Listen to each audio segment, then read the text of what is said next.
Bumulaga kay Tatay Ariol kaninang madaling araw February 2 ang sinkhole na ito sa harap ng kanilang bahay sa Purok Zigzag ng Barangay Luacan Proper, Baguio City. Bago pa man ito lumitaw, napansin na nila noong nakaraang taon na may bitak ang kalsada. Ang bitak, naging isang maliit na butas kinalaunan. Maliit lang, kunti lang. Parang butas lang. Butas lang na lininisan ko pa nga yung mga graba-graba diyan na Kagabi po. Oh, kagabi. Linisan ko tumasat western may dumadaan na truck, tumatalsik nga yung bato. Kaya lininisan ko kasi nakaka-aksidente naman yung mga tatalsik na yon. Tapos yung mga alas 12, pasado malapit na mag-alas 12 na. Narinig ko na may parang kumalabog nga Yan, tinignan ko. Diyan ako sa taas. Tapos layitan ko, tinignan ko. Meron yung puti na truck. Hinay-hinay na paalis. Yung pala yun, nabutasan na.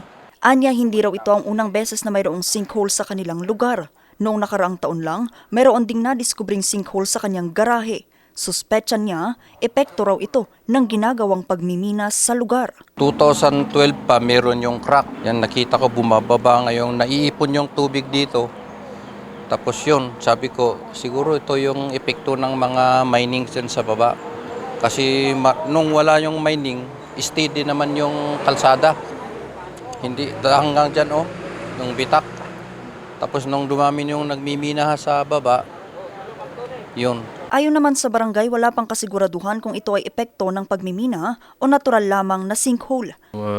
Ma-i-inspect, tapos hihingi tayo ng assistance ng DPWH para maayos, pero katulungan din ng DNR-MGB, ma-validate kung sakaling may activities doon na nagkukos ng ganun, na mabutas yung ilalim ng kalsada.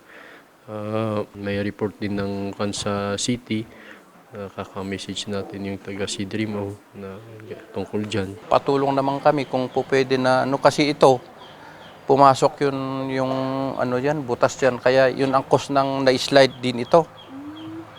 Delikado po. Kaya yan, pumasok dyan. Kaya nagalit na ako nga sa yung mga minero sa baba. Sabi ko, wag naman tuluyan yan kasi ang titignan nyo dyan, septic tank lang naman ng bahay ko yung titirahan nyo dyan, masisira yun ang bahay ko. Yun buti sa inyo, kukunin nyo yung ginto.